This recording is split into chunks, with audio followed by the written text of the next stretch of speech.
Hey guys, welcome back to the channel. Rylan Russell here with Jantzen Praytor, and today we're going to be giving you a little bit of a worship pedalboard rundown.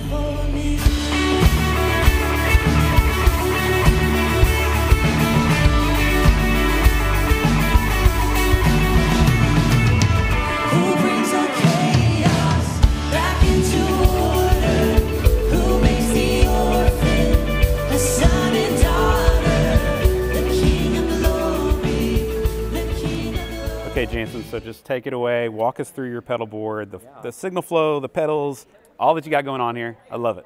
Right on. So the signal flow and the pedals, I plug straight into an ISP decimator for noise reduction. Since I play a Strat, you can get a lot of 60 cycle hum that comes through, but I have that set to where it's just filtering that out when I don't play, and so it's super quiet. It's helpful if you're like around a lot of lights or a noisy stage. You can filter out a lot of stuff that's your guitar is picking up. So that's why I start there, and then I go straight into the compressor. It's a Kali 76 stacked edition, so it's like two compressors in one. So one's a little softer, one's a little more compressed, so you get that kind of punch, but you also get sustain going with it. After that, I run to my volume pedal. So I'll do this in lieu of, doing the volume on my guitar. I'll control that there. I do the volume before my drives, after the compressor. So I want all that compression and sustain to be controlled like volume-wise here. And then, it affects the way it runs into my drives instead of letting the drives go full on. Like I said, instead of adjusting that at my volume knob. So the first drive is a fuzz. It's a B-Tronic Swarm. It's a weird pedal, but I use it for the fuzz and just messing around. It does some weird sounds. My next drive is a Paul Cochran Timmy. This is the version 2, and it's more my medium gain setting. After the Timmy, I do the Klon KTR. Sounds like all the other Klons and clones out there. I got that one when it was new, when they were still selling them. It was great. That's my main drive, and I'll stack these two. I'll run this Timmy into the KTR and to kind of fatten it up, but all of that I'm running into the Strymon Iridium, and I use the chime setting, and that's like a Vox sounding setting, and the cab, I'm running a David Hislop, what do they call them? Impulse response. He did a whole bunch of those, and I think it might be the greenback with the Royer and one of those 57s. It's like a dual mic setup, but it sounds incredible. So all the dry stuff runs into the Iridium, and then I run that into all my wet effects after my dry section. From the Iridium, we're going to, I believe, the Mobius, and then the Timeline, and then as a kind of a secondary delay, I have the Volante, the Night, and then the Night Sky for a reverb, and Strymon Night Sky. Yes, sir. Lots of Strymon stuff. I am a fan. I dig the Strymon ecosystem. And then a Hologram Effects Microcosm for a lot of texture stuff. And then that's all running into the Mastermind PBC. And out of the PBC, I'm running to the Big Sky, because it's almost always on, so I don't have it in a loop to turn it off or anything. I can do that with a button, or a preset. I never do. So it's no big deal to run straight out of the big sky into the house from there. That's everything on here. So instead of stepping on multiple buttons to get different parts of the songs, I have different combinations of drives and delays and reverbs programmed into the PBC. So as we're doing a song like this, the one we're doing today, this one has a tremolo setting from the Mobius, and it's got the delay on it, and that's all just one button. I push another button and go into a lead sound where, you know, it'll automatically turn the Mobius off, it'll bring the KTR on, and all of that happens. I just have to do one thing instead of several things, you know. It's super convenient. That, and it cuts down on a lot of tap dancing. It cuts down on a lot of cable, because if I'm not using a pedal, then I don't have that extra cable length, you know, gotcha, running through the chain. It all cuts it out over here. So you're getting the shortest cable length for your whole board when you do it that way. That's helpful, because you lose a lot of high end when you add more cable length, and I've got plenty already, you know, so that's cool. It's helpful there. But yeah, you can, every pedal is in its own loop. And so for each preset, you can do any combination that I want at the press of a button. That's how I like that. It's also programmable so that I can use MIDI to recall different settings on all of my Strymon stuff, and that's huge for me right now. So like, if we change songs, it'll call up all the settings for whatever song we're doing next, and that's just huge and convenient.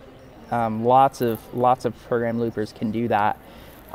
I prefer this one. I'd say the widest range of sound I'm using today is probably on This Is Amazing Grace. So I'm starting that out with the tremolo, reverb, delay, and my first gain stage, the Timmy. So, you know, if I swell in, it's gonna have that tremolo on top of the reverb, delay, and all that, but you get a little drive with the Timmy going there. And then, like I said, at the press of a button, I can switch to another sound.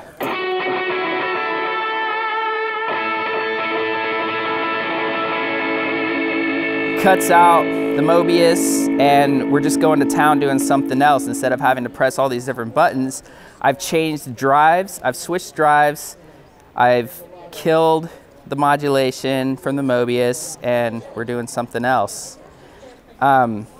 As far as the sounds go, one of the things I like about the Mastermind PBC is that I can access a preset and access all my pedals instead of out here. I can access them on the PBC, so I can change my drives at the PBC instead of having to step somewhere else. So like, you know, turn that on. We can turn off the delay, all of that at the press of a button, so I'm not limited to being stuck in a preset. Like if we go off the reservation, we can change it up.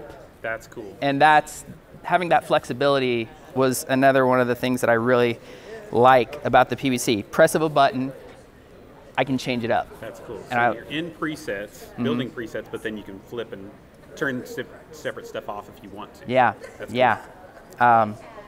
That's one of the big things I like about this. So like, you know, as far as my gain stages and all that, like the biggest thing is having a good clean tone for me. That's one of my favorite things. Like if I'm not doing this, I mean, it's useful here, but I really enjoy having a good clean tone. And I get that compressor is a big part of that, running into the Iridium there. If I have that good clean tone to build on, I can go I can start adding stuff. And one of the things also, this is opposite, I find, like from what a lot of people do. I try to keep my drive settings near unity with my clean sound, because you go somewhere and they're like, okay, what's your biggest sound you got? Yeah. And you throw on all your drives and you're like, Grah! Right? But then you go to a clean setting, it can get pretty wimpy sometimes. That's true. Yeah. So what I end up doing, you'll see, like, volume-wise, it's pretty close. What's changing is the quality of the signal. Totally. Is just getting a little driven. It's just a little more. And it's the same thing, so as I'm staging up the gain stuff, the KTR, volume didn't change a lot, but the EQ and all that really, I'm using that more to cut through everything as opposed to pushing volume. Yes.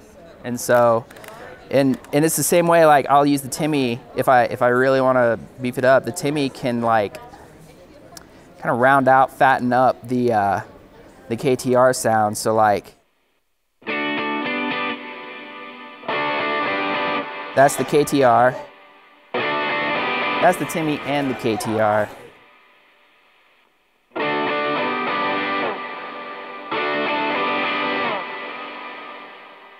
So that's the way I do my gain staging. And the fuzz is the same way. Like, the fuzz is a little beefier today because on the end of Gravesend Gardens, at the very end of that, we're going all the way. So like, if I'm clean here, it's kind of gross, but that's when I'm doing that slide thing. You turn rage into garden. You turn bones into armies. I like, I like that. That's cool. Well, it seems like it's really flexible. Like, you've got a lot of stuff on here, but it gives you all the different sounds you could need. It covers a lot of ground. Yeah. It covers a lot of ground, and that's what I need it to do. And there's stuff on there that's just for me, but there's stuff that I, use in this context all the time, yeah. One way or another. And a lot of it is like yeah, like the Night Sky, for example, like it does, I got it doing one thing right now, Yeah. but it's a thing that I really like. So this is part of the flexibility and programmability of the Mastermind. So I can, if I turn this Night Sky loop on, like, it's gonna kind of start doing a shimmery reverb thing. And then if I hit the infinite button on there, it's gonna freeze it. And so that's gonna sustain. And if I turn that loop off, I have it set up to where the output of the Night Sky loop trails. That's cool. But now the input's cut out. So I can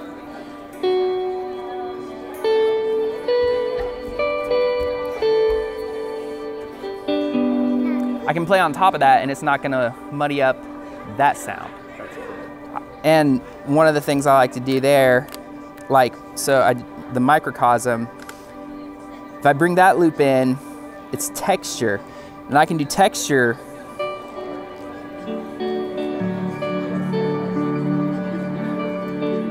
over that sustained sound.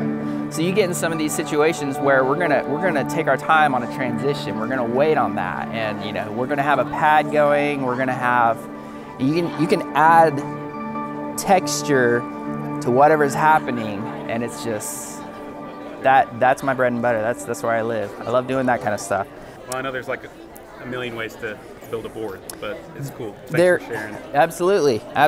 We just scratched the surface of what it can do. Yeah, so. Yeah, and it's all I tried to build it to serve me. Like, you got to build whatever is going to work for you. Yeah. Yeah. Get advice and just go with it. But yeah. Awesome, man. Thanks, dude. Absolutely. Get rolling for service. Oh yeah. Well, I just want to say a big thank you to Jantzen for sharing his pedalboard walkthrough. We didn't even get to really share everything as it was time for service, but if you have any questions about the pedals or his setup, just post in the comments. We'll do our best to answer those. And maybe you've been one of those guitarists that you've worked so hard on your sound to give a great offering to God through your worship, and then you watch the service back and you can't even hear your guitar. Maybe that's been a frustration for you, and you're interested in maybe getting a better mix in your stream mix. Well, I've posted a video that you can go to right here that walks through how we do our broadcast mix. Those clips that you were hearing were straight from our broadcast mix, no post mix or anything. But, all of this gear is great. Remember, though, we can do a lot of great things, but let's do it all for God's glory. We'll see you in the next one.